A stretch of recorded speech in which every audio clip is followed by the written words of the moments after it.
आज के इस वीडियो में हम समझेंगे chemical effect of electric current अर्थात विद्युत धारा का रासायनिक प्रभाव क्या होता है।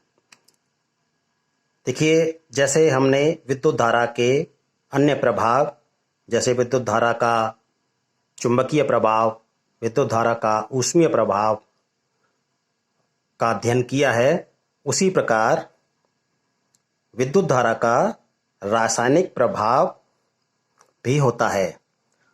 तो इसमें किस प्रभाव के अंतर्गत, तो इसमें समझते हैं। आइए देखिए, ऐसे द्रव पदार्थ ये विद्युत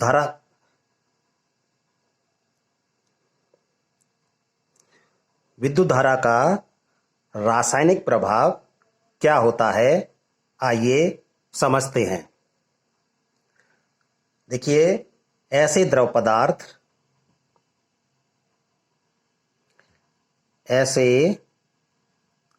पदार्थ जिसमें से विद्युत धारा प्रवाहित करने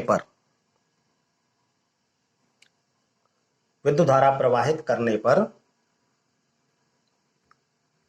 इस द्रव का रासायनिक परिवर्तन हो जाता है।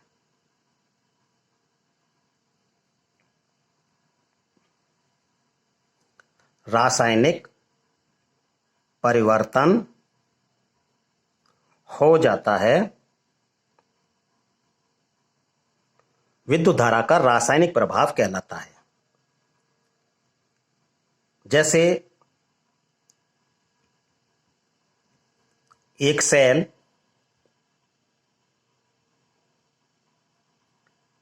ईएमएफ उत्पन्न करता है, उसी प्रकार जैसे इलेक्ट्रोप्लेटिंग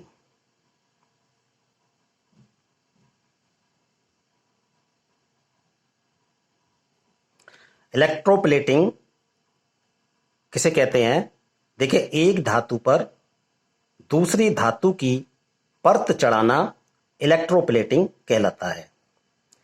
यह भी विद्युत धारा का रासायनिक प्रभाव है, इसी के अंतर्गत होता है। आइए समझते हैं इलेक्ट्रोलाइट क्या होता है।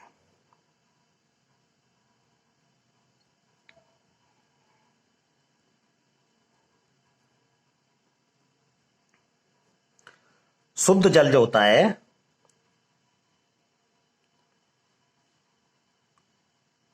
शुद्ध जल विद्युत धारा का कुचालक होता है। अर्थात जब इसमें हम कोई अशुद्धि मिला दें,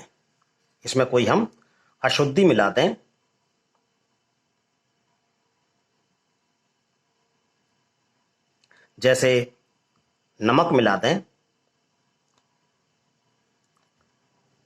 या कॉपर सल्फेट या H2SO4, कोई भी अशुद्धि मिला दें, तो यह द्रव पदार्थ चालक बन जाता है। अब इसमें से जब हम विद्युत धारा प्रवाहित करते हैं तो यह द्रव चालक बन जाता है। तो ये कहलाते हैं इलेक्ट्रोलाइट। अर्थात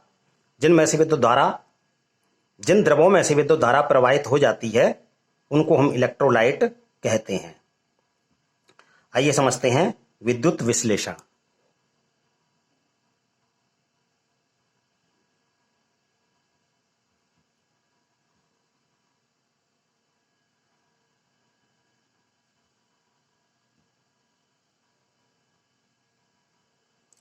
इलेक्ट्रोलिसिस क्या होता है? विद्युत विश्लेषण।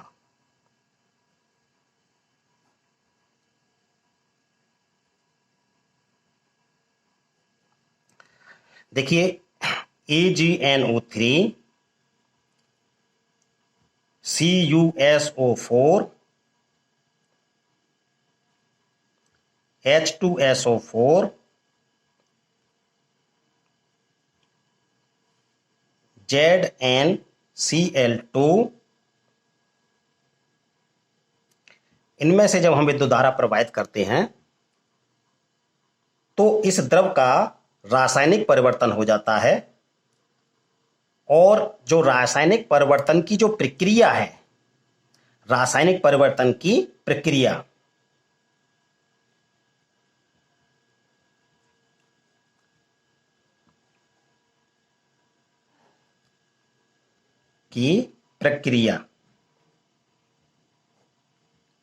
इलेक्ट्रोलिसिस कहलाती है, विद्युत विश्लेषण कहलाती है। आइए विद्युत विश्लेषण को अब हम ध्यान से समझते हैं, क्योंकि यहाँ पे मैंने एक ये वोल्टामीटर एक बर्तन लिया हुआ है।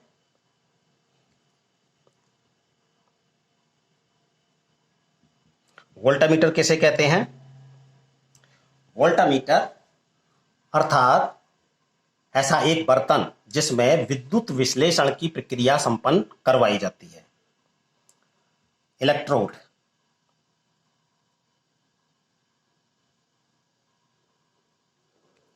इलेक्ट्रोड किसे कहते हैं? विद्युत विश्लेषण की प्रक्रिया संपन्न करवाने के लिए देखिए हमें दो इलेक्ट्रोड लेने होंगे, एक एनोड और एक कैथोड बनाया जाता है। तो इनको हम एनोड और कैथोड कहते हैं। टू इलेक्ट्रोड जो होते हैं, यानी कि एक एनोड होता है और जो पॉजिटिव चार्ज रहता है, और एक कैथोड होता है, नेगेटिव चार्ज होता है इसके ऊपर।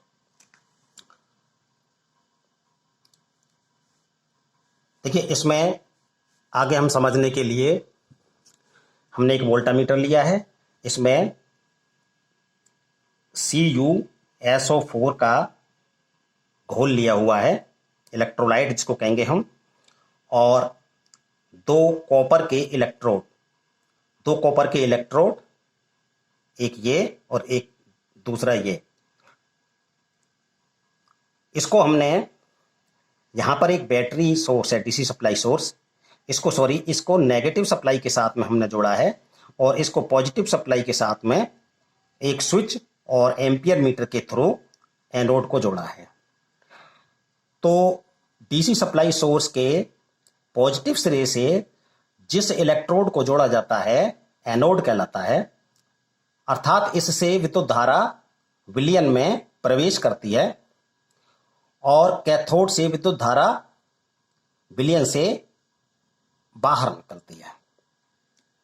अर्थात नेगेटिव सिरे को, डीसी सप्लाई सोर्स के नेगेटिव सिरे को हम कैथोड से जोड़ते हैं। तो इसमें किस प्रकार संपन्न होती है ये विद्युत विश्लेषण की प्रक्रिया, समझते हैं। देखिए CuSO4 दो तरह के आयन में विभक्त होता है, Cu पॉजिटिव आयंस और सल्फेट के नेगेटिव आयंस। कॉपर के जो आयन है, यानी कि कॉपर के जो आयन है उनके ऊपर पॉजिटिव चार्ज है। तो पॉजिटिव चार्ज, क्योंकि ये हमारा जो कैथोड है नेगेटिव चार्ज है, पॉजिटिव चार्ज को अपनी तरफ आकर्षित करेगा, यानी कॉपर के जो हमारे इसमें आयंस हैं उनको अपनी तरफ आकर्षित करेगा, और सल्फेट के आयंस हैं जो वो एनोड की तरफ जाएंगे, और कॉपर यानी कि जो कॉपर के जो आयन है वो कैथोड की तरफ जाएंगे, और सल्फेट के आयन एनोड की तरफ आएंगे। तो कॉपर के आयन पॉजिटिव चार्ज हैं, ये अपना पॉजिटिव चार्ज दे के, क्योंकि ये नेगेटिव चार्ज के साथ में ये न्यूट्रल हो जाते हैं, और इस इलेक्ट्रोड के चारों तरफ कॉपर के रूप में जमा हो जाते हैं। सब तरफ ये चारों तरफ इसके कॉपर जमा हो जाएगा, धातु के रूप में कॉपर जमा हो जाएगा। और सल्फेट के आयन एनोड के साथ, क्योंकि ये कॉपर का है इलेक्ट्रोड, ये कॉपर का है, तो सल्फेट के आयन एनोड के साथ यानी कॉपर के साथ क्रिया करके Cu और सल्फेट के आयन ये कॉपर सल्फेट का विनिमय बना देते हैं, कॉपर सल्फेट बन जाता है। तो देखिए इसमें क्या होता है कि ये जो कॉपर सल्फेट है ये वापस से इसमें से निकल के और जस्ट इसमें मिल जाता है। अर्थात कॉपर सल्फेट की जो सांद्रता है वो प्रारंभ से लेके और अंत तक, जब तक ये प्रक्रिया संपन्न होती रहती है, यानी कि जब तक हम ये स्विच ऑन करते रहते हैं, इसका स्विच ऑन करते हैं, तब तक इसमें से विद्युत धारा प्रवाहित होती है, जब तक इसमें ये प्रक्रिया रहती है। तो कॉपर सल्फेट के जो आयंस हैं उनकी सांद्रता, यानी कॉपर सल्फेट का जो विलयन है उसकी सांद्रता वो है ना समान रहती है, और इस प्रकार से यह विद्युत विश्लेषण की प्रक्रिया संपन्न हो जाती है।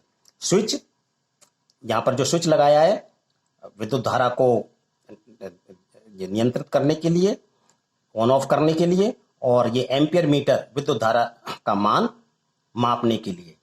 इस प्रकार से ये विद्युत विश्लेषण की प्रक्रिया संपन्न हो जाती है। इसी प्रभाव के अंतर्गत हमारे सेल, बैटरी ईएमएफ उत्पन्न करते हैं। इलेक्ट्रोप्लेटिंग इसी प्रभाव के अंतर्गत की जाती है। धन्यवाद।